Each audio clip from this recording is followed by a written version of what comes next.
గంజాయితో పోలీసులే పట్టుబడ్డారా? ఈ ఘటనపై వైఎస్ జగన్ సంధించిన ప్రశ్నలు ఇప్పుడు రాజకీయంగా చర్చనీయాంశంగా మారాయి.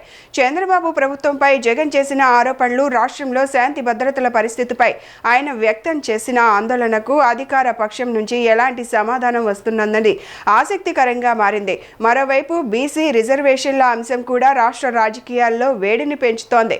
బీసీల హక్కులు, రిజర్వేషన్ల అమలు, రాజకీయ పార్టీల వైఖరిపై భిన్నాభిప్రాయాలు వ్యక్తమవుతున్నాయి.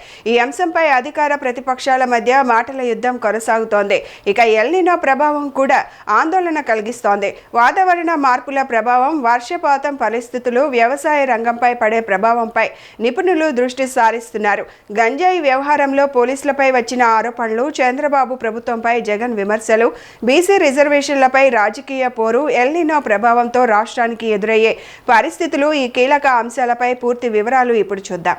ఇద్దరు ఎస్ఐలు ప్రయాణిస్తూ ఉన్న కారు. తాజా సమాచారం ప్రకారం అయితే మత్తుతో కారు నడుపుతూ ఉన్నది కూడా ఇంకో ఎస్ఐ అట. ఇది మాకు తాజాగా సమాచారం ప్రకారం తెలిసింది.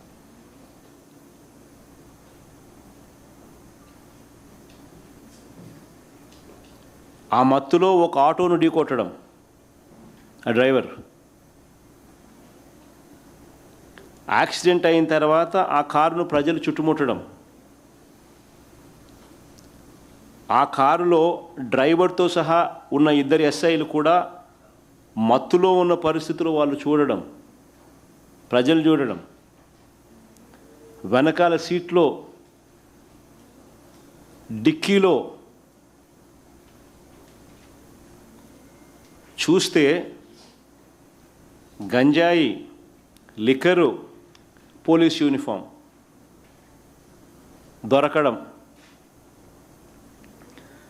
ఈ విజువల్స్ చూసి నిజంగా ప్రజలంతా కూడా ఆశ్చర్యానికి గురయ్యారు, షాక్కు గురయ్యారు. ఆశ్చర్యం కూడా కాదు, షాక్కు గురయ్యారు.